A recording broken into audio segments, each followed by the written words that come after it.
Run.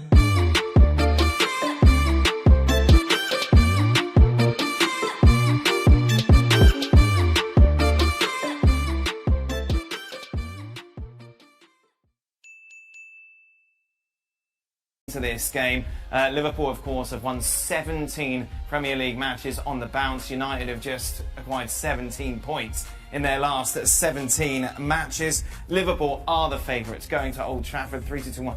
Man United are 4-1 to win at home according to the bookies. That's how far they have fallen. But when you take a look at their team, it's a word you used over the last 48 hours, boys, bang average. Completely and utterly bang average for Man United. Remember, there's no De Gea or Paul Pogba for United. You could argue maybe they're the two that you would start to maybe discuss to get into a Liverpool side. But Liverpool, by far, the better team going into this game.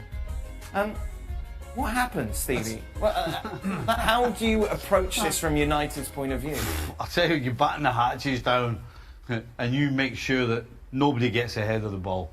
That's all they can hope for, because they can't open up and think that they're going to start this game an all-out attack and leave holes and lose a goal early doors and get annihilated. So they're going to have to find a shape that is 100% defensive, and then, you know what? Let's try and use a little bit of pace that we have, particularly with Rashford, to try and steal a goal or get something to hold on to, because that's the only chance they've got. And if that's the starting 11, they can't do that. You know, you've got Mata, who, if you want to do anything defensively, forget it. He can't do it. Martial is just coming back from injury. Yeah. Defensively, forget about it. Pereira is an average Premier League player. Matic can't get around the field anymore. McTominay doesn't have the experience. I mean, you can go through the lot and just say, wow, they're in big trouble. Somebody's going to have to chase those full-backs. But Who's it going to be? The only thing I can say is Liverpool, and it has been one criticism, certainly I've had of them, is I watch them sometimes and they become very complacent in the final third. At times they could have absolutely buried teams, and they haven't. Sometimes they have, don't get me wrong, and other times, you know, Mane and Salah have been trying the little flicks and tricks at key times in the game. Yeah. You know, I think it's way too important. They need to keep their unbeaten run going. They need to put another marker down, and that front three, if it is fully operational, are going to rip this Man United defence apart. Don, do you agree best way to approach this game for United is to keep it tight at the back and try and catch Liverpool on the break? But Stevie's saying they don't have the personnel really to do that. Oh, they have to. I'd love to be a fly on the wall when Ollie and his team are preparing his tactics for this game, because this is going to be a massive test for Ollie. I don't see how Man United can get a result in this game.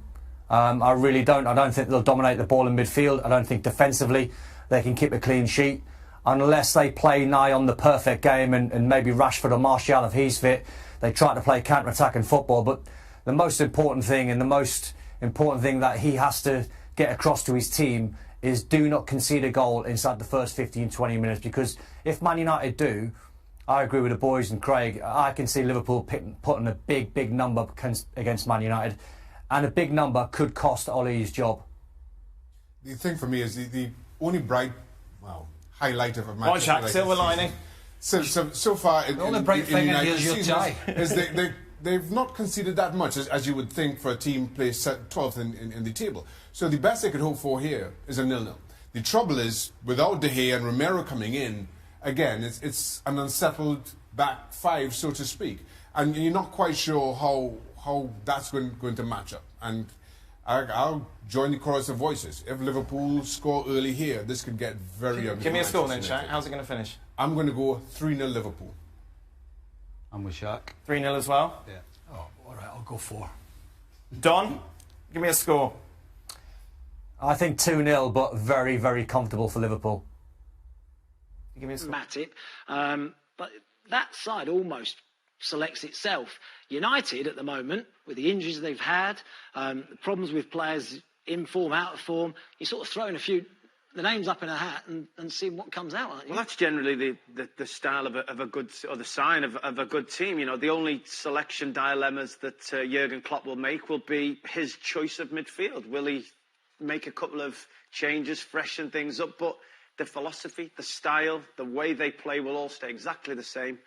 And then you look at the other side, and as you said, Manchester United, who's fit, who's not, who's in form, Well, who's not, how are they playing? Because of that, let's just put the United team up then.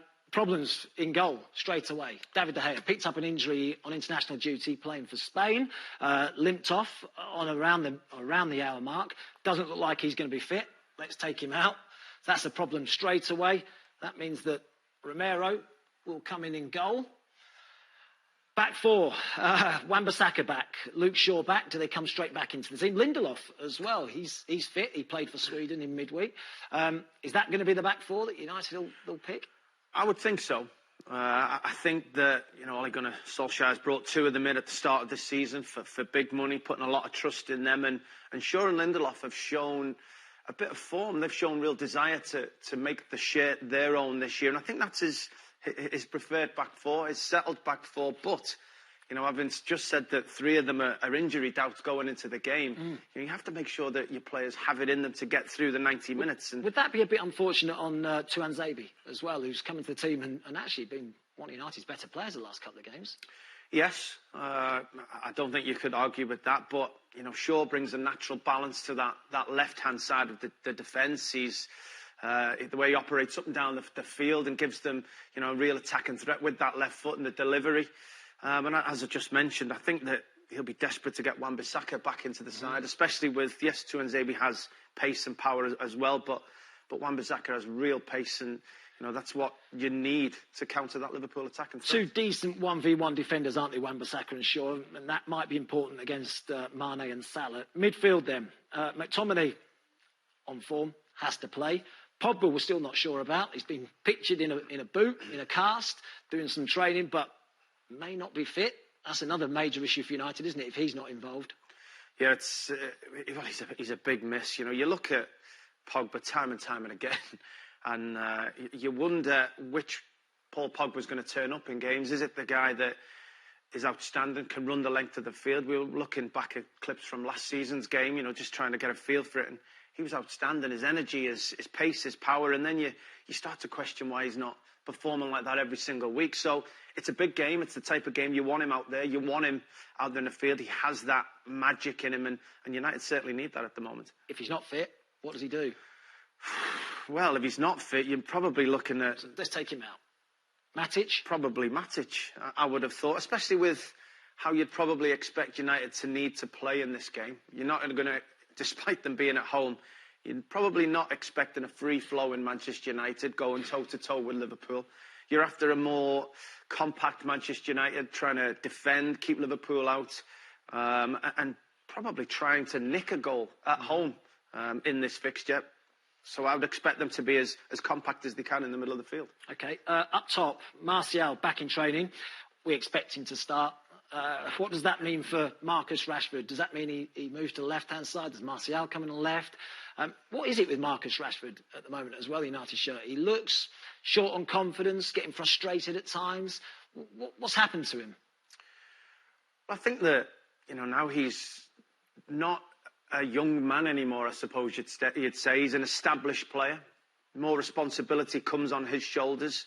The team's not playing well, you start to feel that more. It's the type of James will feel that youthful exuberance, that carefree feeling every time he goes out there in the field. Marcus Rashford had that at first, and now there's expectation on his shoulders, and he's finding that difficult to cope with. February 2016, he made his debut.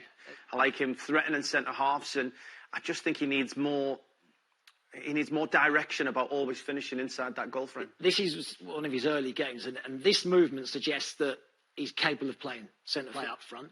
I always think he looks a little bit better off the left-hand side, if I'm honest, where not up against two centre-forwards. He doesn't really like his back to play. Yep. He wants to be running in behind. He wants to be running at people as well. I think he's better off the left rather than up front. So why do you think he's better up front? I just think that, there's not many players throughout the Premier League that have all of his attributes, that pace, that desire, that cleverness, the runs that he makes. And, if you've got them and he has a desire to score goals as well, and you can play him right through the middle, make him as big a threat as possible. I suppose that he's probably... I just think that as a centre-forward, you make sure you threaten him in behind. I think in that position, because of his starting position, I think what the run you're asking him to make he's never going to be able to get there in time. By the time he makes that run, the fullback's going to have known that there's only so long you get on a Premier League pitch. He's going to have not seen it and turned away.